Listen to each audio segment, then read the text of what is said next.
Saludos vecinos, sean bienvenidos a un nuevo flash informativo donde les vamos a contar la última hora de Las Cabezas y su comarca en este jueves 9 de febrero de 2023. El OPAEF adelantará 280 millones de euros a los municipios de la provincia de Sevilla. Decimos que adelantará estos 280 euros en pagos adelantados ordinarios y efectuará dichos pagos en dos periodos de este año 2023.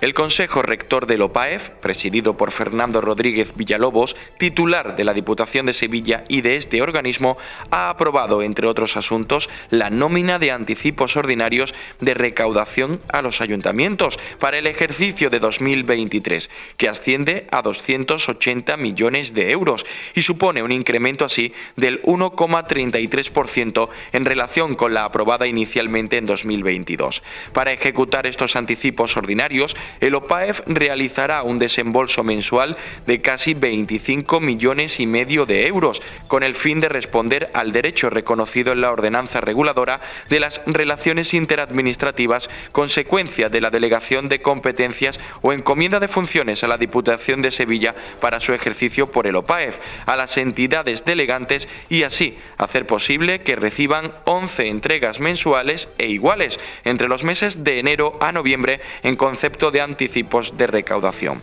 Estas entregas suponen el 90% de la recaudación voluntaria líquida del ejercicio anterior de los tributos recaudados mediante el padrón y son un mecanismo de apoyo financiero a los municipios que les permite disponer de manera anticipada, regular y sin coste alguno de los ingresos previstos de su recaudación voluntaria. Para financiar estos anticipos, la normativa vigente faculta al OPAEF a suscribir operaciones financieras por el importe de hasta 181,5 millones de euros, operaciones de las que, tal como se hizo en 2020, 2021 y 2022, no se realizarán en este ejercicio, ya que la Diputación pone al servicio del organismo para estos fines hasta 60 millones de euros, cantidad que, de ser insuficiente, está previsto incrementar hasta los 100 millones. Pues ahí quedaba esa noticia relacionada con el OPAEF, con la hacienda de los municipios sevillanos y pasamos, como ven y han visto hace tan solo unos instantes con esa careta, a la noticia destacada del día. Tiene que ver con agenda literaria, porque para mañana, viernes 10 de febrero, está prevista a las 6 de la tarde en el Instituto Delgado Braquemuri la presentación del último libro que ha publicado el periodista, docente y escritor palaciego Álvaro Romero Bernal. Solo los muertos no caducan. Por eso está hoy con nosotros. Álvaro, es un placer tenerte aquí con todos los televidentes, con toda la audiencia de Telecable Las Cabezas. ¿Qué tal? ¿Cómo estás? Pues para mí es un placer igualmente.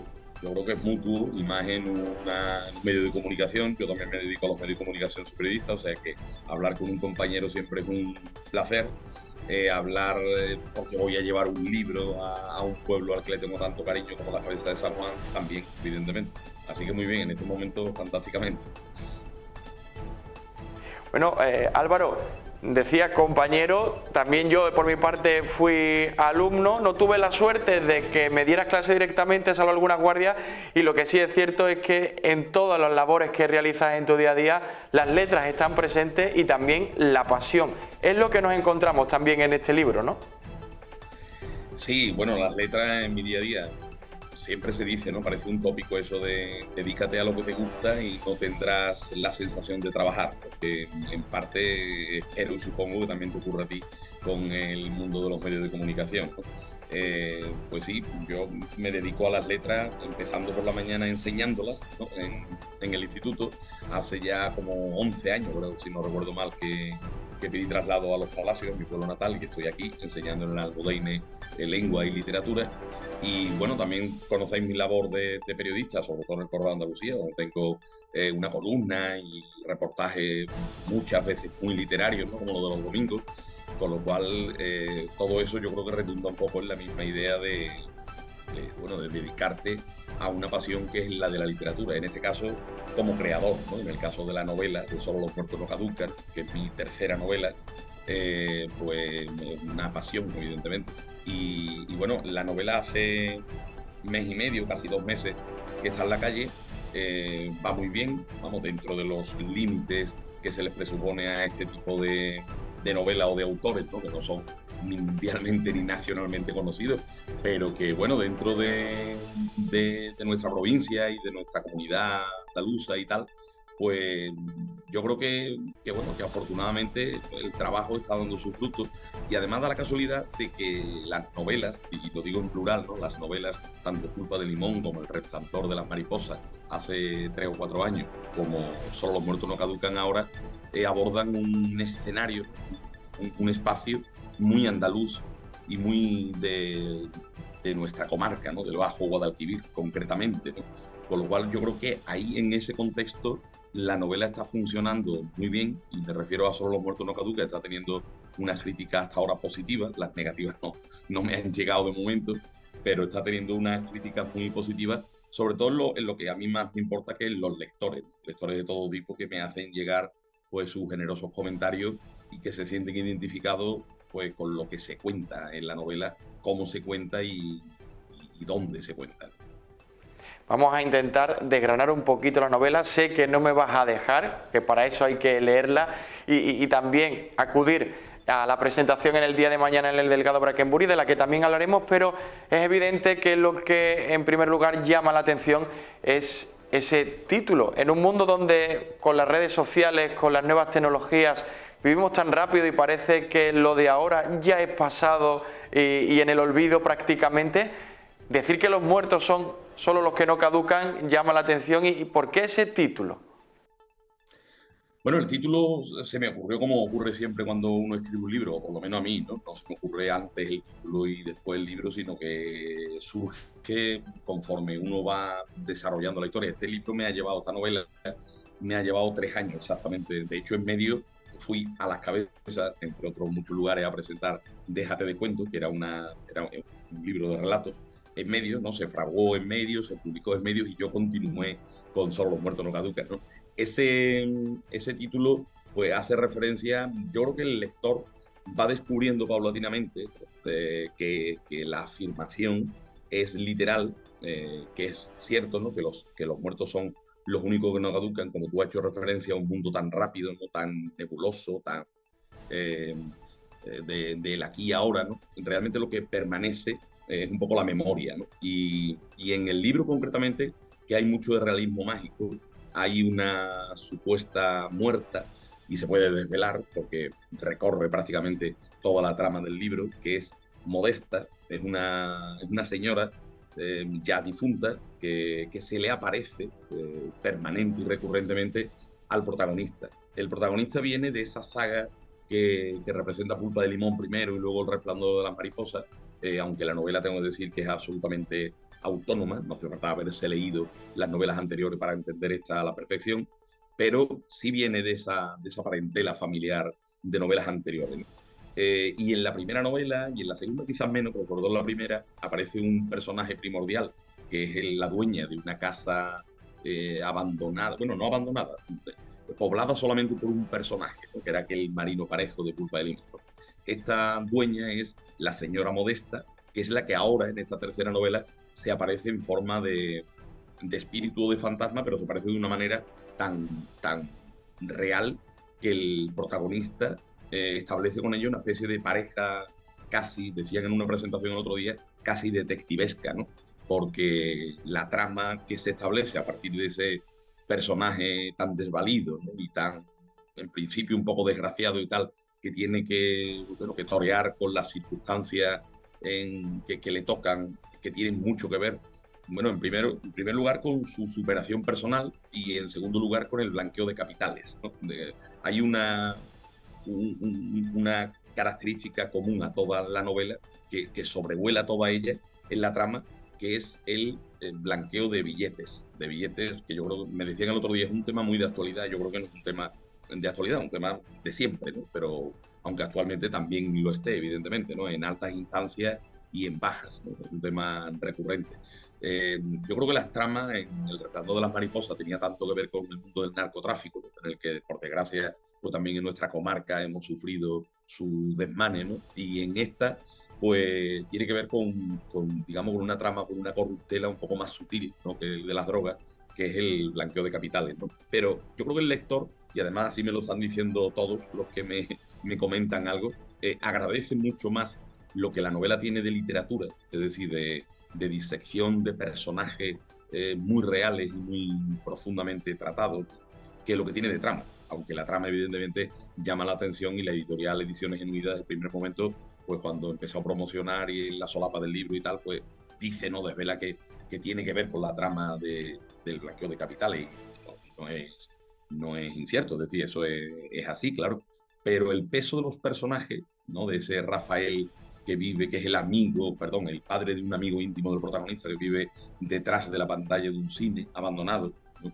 En una casa construida detrás de la pantalla de un cine, o ese personaje de Modesta, o el personaje de Gemma Wolf, que va evolucionando, o el personaje de la monja Ágata, ¿no? Que se van entrelazando en una trama de corrupción de la que el protagonista es ajeno, no se entera al principio de nada, está un poco igual que el lector, ¿no? Viéndolas venir de alguna manera, y conforme la novela avanza, yo creo que avanzamos en la historia de unos personajes muy solitarios, como el propio protagonista, que van cosiendo de alguna manera la urdimbre del sentido de su vida, ¿no? Del sentido de sus vidas, y la sensación, ¿no? Avanzo, esto a lo mejor no sé si decirlo, ¿no? Por lo de spoiler y tal, pero digo, la sensación que va teniendo, que va alcanzando el lector, es la de la confirmación del título, ¿no? Con lo cual yo creo que el título es un reto al principio y un reto al final para quien ha leído la novela. Eso de esa verdad,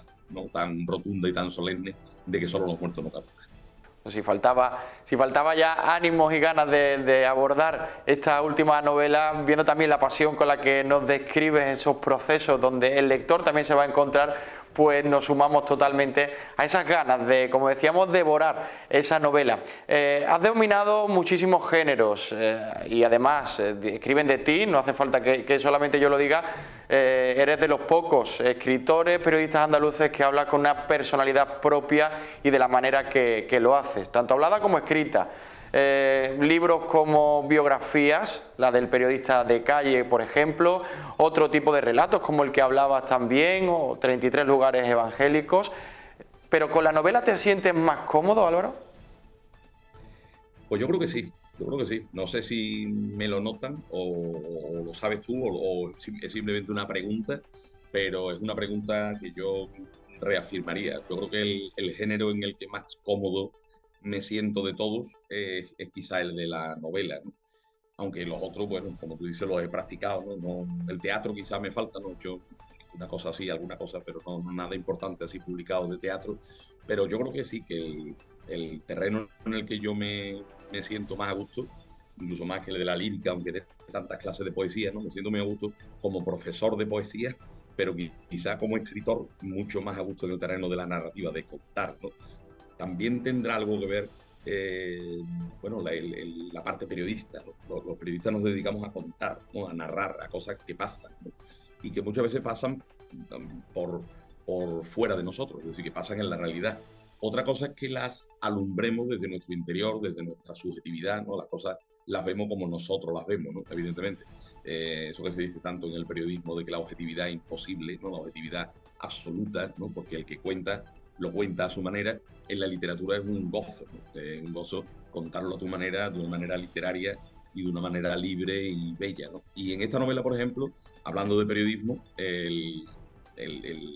esa ficción, ¿no? Esa aparente ficción, aparente, ¿no? Porque ha sido tan real como es la pandemia, también atraviesa la novela, ¿no? El lector se va a encontrar justo casi a mitad de la novela que está basada tan en tiempos reales que cuando empieza la novela no ha llegado la pandemia, y a mitad de la novela irrumpe el presidente del gobierno aquel 14 de marzo de 2020, ¿no? De infausto recuerdo, precisamente también en un momento de la novela y cuando la trama está en el cenit quizá, ¿no? Con lo cual los vectores entre la realidad y la ficción, ¿no? Entre lo que parecía ficción pero que era realidad, y lo que es ficción, que es la novela, pero que bebe tanto de la realidad, no solamente por ese realismo de los personajes, sino por esos sucesos, ¿no?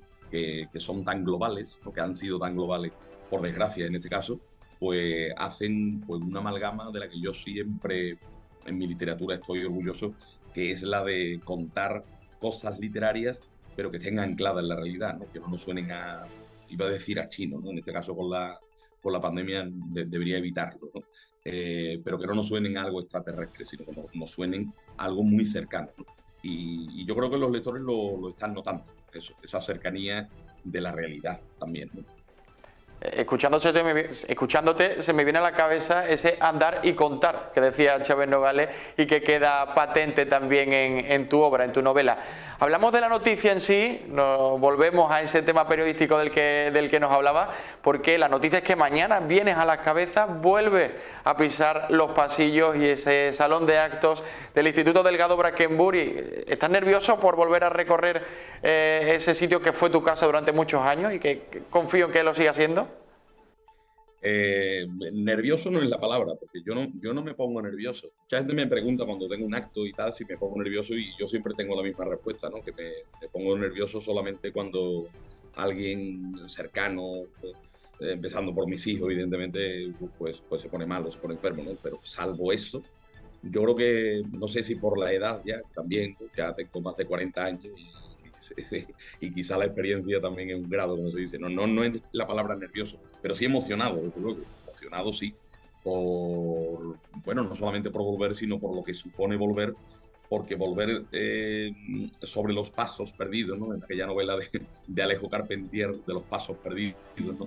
Es volver a un lugar en el que yo, pues, evidentemente puse mucha pasión, ¿no? En enseñar lengua y enseñar literatura durante 4 años, ¿no? Que parece poco ahora en la distancia, ¿no? 4 cursos parece poco, pero yo creo que dejé muchos amigos ahí, ¿no? Y mucha gente que me aprecia, ¿no? Y me quiere.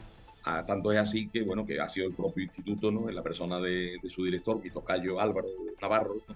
El que me invitó a que si pudiéramos hacer una presentación o una quedada con lectores y tal en el instituto, y yo pues no tuve más que un sí desde el primer momento en que acudió a mí para planteármelo, ¿no? Bueno, yo espero ver algunos alumnos antiguos, alumnos de ahora, no sé, madres, padres, profesores, compañeros, algunos con los que he estado compartiendo tiza, como decíamos en aquella época. Ahora ya lo de la tiza queda un poco más atrás, ¿no? Y gente de la cabeza en general que conozco también de otros menesteres y de otras cuestiones, ¿no? Precisamente hoy o ayer me han propuesto dar algunas clases en el aula de mayores de la Pablo Olavide, que tiene una magnífica sede ahí, y yo creo que a finales de febrero también iré al aula a impartir algunas lecciones sobre literatura española. Con lo cual, la pregunta de si me pongo nervioso, yo creo que la emoción te embarga cuando sientes que en un sitio te quieren, ¿no? Y que puedes volver donde te reciben con los brazos abiertos y donde tú además pones lo mejor de ti, ¿no? Cada vez que vas. Nos quedamos con esa emoción en la que esperamos, como por supuesto nos decías, que las cabezas acuda por ese cariño y por esa huella que dejaste en la educación, en muchos jóvenes y en muchos compañeros en tu etapa aquí, en el Delgado Brackenbury. Recordemos, mañana a las 6 de la tarde en el Instituto de las Cabezas, en el Delgado Brackenbury, su salón de actos, la presentación del último libro de Solo los muertos no caducan. Muchísimas gracias, Álvaro, ha sido un placer, como decimos, estar contigo, compartir este ratito de literatura y esta es tu casa, esta es tu casa. Pues Pedro Pablo, muchísimas gracias a vosotros, a ti en particular. Ahora cuando recordaba que también eras alumno del Brackenbury, es verdad con lo que decía que no te recordaba porque nunca te di clase, evidentemente, pero me enorgullece muchísimo ver a gente de aquella época, alumnos de aquella época, tú, ¿no? Entre ellos, pues haciendo algo tan digno, tan magnífico y tan bien hecho como es llevar un medio de comunicación en su tierra, ¿no? Con lo cual, mi enhorabuena también a ti. Bueno, pues muchísimas gracias y nosotros vamos a cambiar de tema. Pasamos de la literatura al deporte, al fútbol, porque el cabecense, como ya le veníamos anunciando, en la noche de ayer disputaba el partido amistoso frente al Betis C. Perdía, pero eso no fue lo más importante.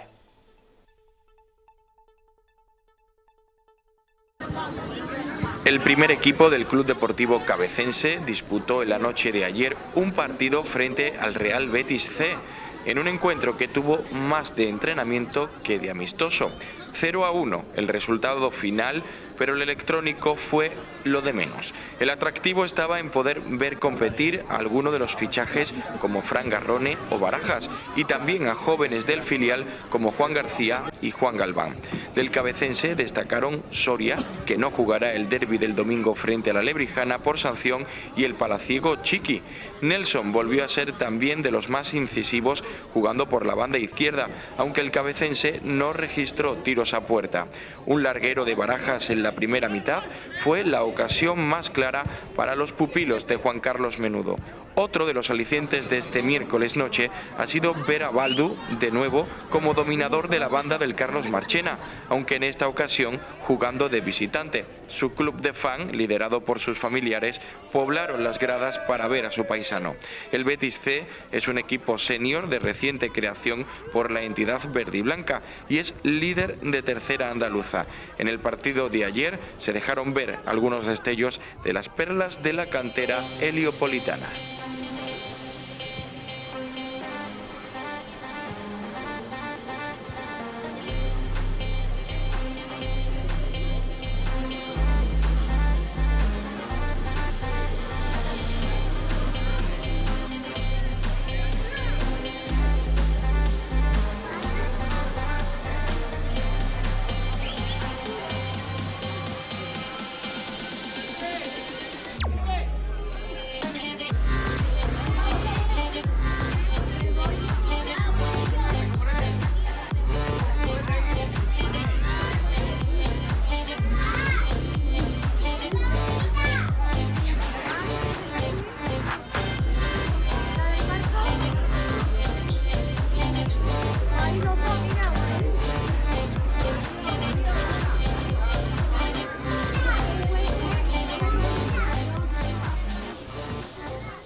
Hoy es jueves y eso significa que la programación de Telecable viene cargada de estrenos y directos, como La Voz del Campo, Un Placer o, por supuesto, Pasa la Vida, el programa de entrevistas de Telecable Las Cabezas, en el que además esta tarde es noticia porque nos mudamos de horario.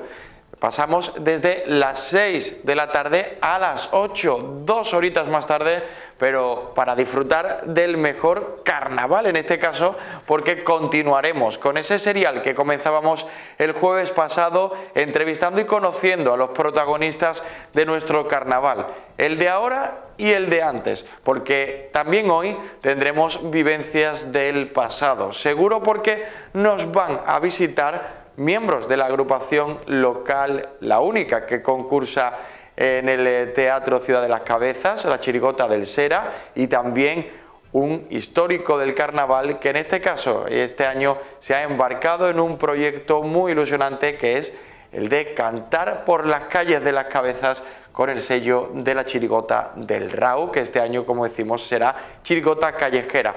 Todo eso y muchas sorpresas más a partir, como decimos, de hoy a las 8 de la tarde, y es que continuaremos con el carnaval, daremos el pistoletazo de salida esta tarde para un viernes muy pero que muy especial. Vamos a realizar un despliegue único en el Teatro Ciudad de las Cabezas para retransmitir en directo la final del concurso de agrupaciones carnavalescas de las Cabezas de San Juan. Así que ya lo saben, mañana viernes 10 de febrero a partir de las 9 estaremos en directo con todos vosotros para vivir la fiesta del carnaval cabeceño.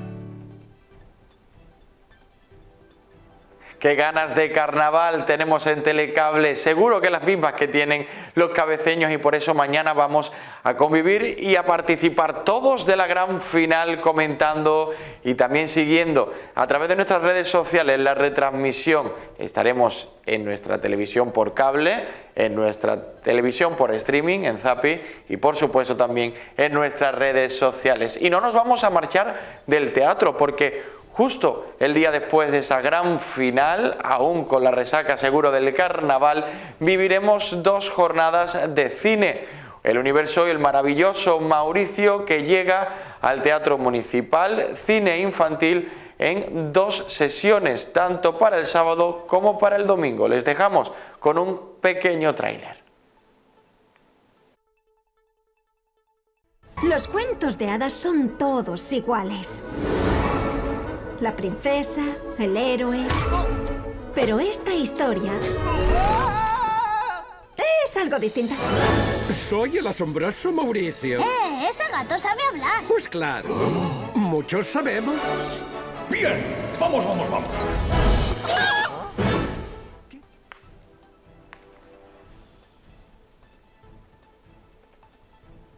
Pues el asombroso Mauricio en Cines en las Cabezas este sábado y domingo en 2 sesiones, a las 5 y a las 7 de la tarde por un módico precio de 5 euros, una oportunidad única para disfrutar del cine con toda la familia. Y seguimos con noticias que tienen que ver con la agenda. Le hablamos ahora de la misa mensual de San Isidro, que se celebrará este viernes 10 de febrero en el oratorio de Santa Ángela de la Cruz. Será en esa sede canónica de la Hermandad de Gloria de las Cabezas donde tenga lugar esa misa mensual que organiza la hermandad para que todos los hermanos puedan convivir en torno a la Eucaristía. Comenzará a las 8 de la tarde con el rezo del Santo Rosario, para, una vez finalizado, a las 8:30 previsiblemente, comience la Santa Misa. Así que ya lo saben, si escuchan mañana el repique de las campanas del oratorio de Santa Ángela de la Cruz, será por la misa mensual de la Hermandad de San Isidro. Y ahora vamos a conocer la previsión meteorológica para las Cabezas en las próximas horas.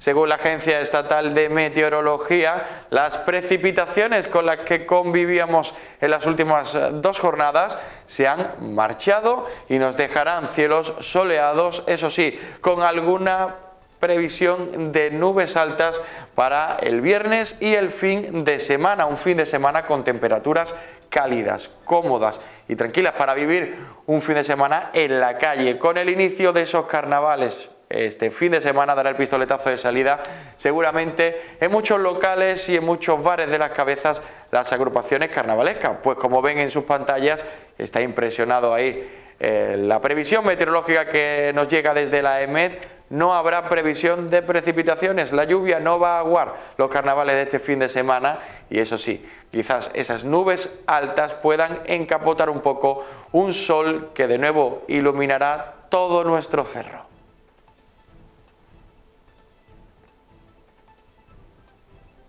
Hoy es jueves y nos despedimos de esta semana de información. Nosotros regresaremos el próximo lunes a las 2 en directo. Este fin de semana va a ser muy intenso, disfrútenlo porque valdrá la pena. Y nos vamos a ir con música, nos vamos a ir con un grupo madrileño que este sábado a las 7 de la tarde visitará las Cabezas. Actuará, mejor dicho, en el Cosmos Factory, como decimos, este sábado a las 7. Con la música nos vamos a otra parte, regresamos al próximo flash informativo que será este lunes a las 2 de la tarde, en directo, aquí, en la televisión de todos los cabeceños. Hasta la próxima, sean felices y cuídense.